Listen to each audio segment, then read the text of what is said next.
Good morning, my lucky suit. I'm Larue Binder. What I want to pitch to you today is a drop-dead funny comic strip series called Down the Block, starring Cornbread the dog. Down the Block takes place right here in the States, in a small town.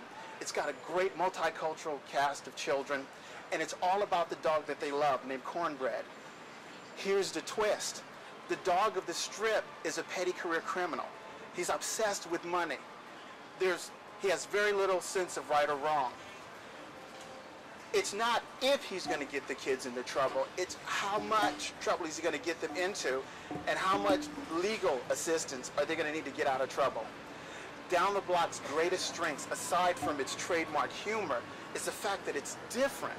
There's nothing out there like it. It's got such a mass appeal to it. The characters are instantly likable. Cornbread, what a character. He's a scene stealer and an audience builder, all rolled into one. The kids of the strip, they talk like real kids. They have real kid issues.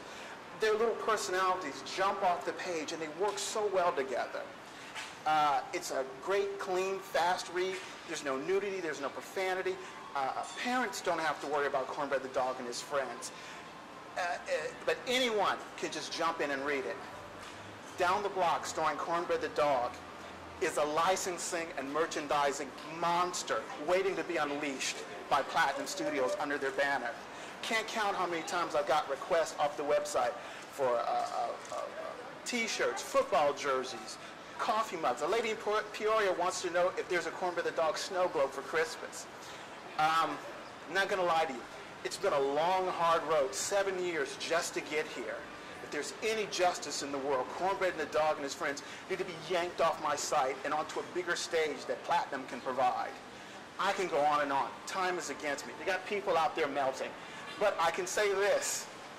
If you just want to laugh, if you're bored, you just want to escape for 5 minutes, the newest, most funniest group of friends you'll ever meet are waiting to entertain you. All I can say is this. Join us. We're Down the Block. Thank you. All right. Yeah. Very good. Well, you know what? You're a great salesman. I'll tell you that right now. Wow. I can't believe I'm standing in front of you. I've studied your work like the Dead Sea Scrolls. And you're a great suck-up, too, but I appreciate it. So that's already 2 points for you I'm putting down here. Very good. Very good pitch. Very passionate. You did mention something which kind of seems to go against the family aspect and the fact that your moms, the kids' moms, don't have anything to worry about with Cornbread the dog is the fact that he's a petty criminal. How does that work as a role model for these kids, and how are parents not supposed to worry about that? He's not really billed as a role model. If anything, he's an anti-hero. Think about it. He's so three-dimensional. He could be both hero and villain in the same strip. The response I've gotten to it has been nothing but positive. You know, it's like... Play off the fact that he's a criminal and they do the right thing? Like, what's that dynamic? Do they learn from what happens? It's more like... It's actually a spoof on our legal system. There's like a little subculture running around it. Some of the biggest criminals in the world are right here in the States, and they're all wearing suits and ties. They go through the legal system and they don't get any recompense. That's what I was aiming for.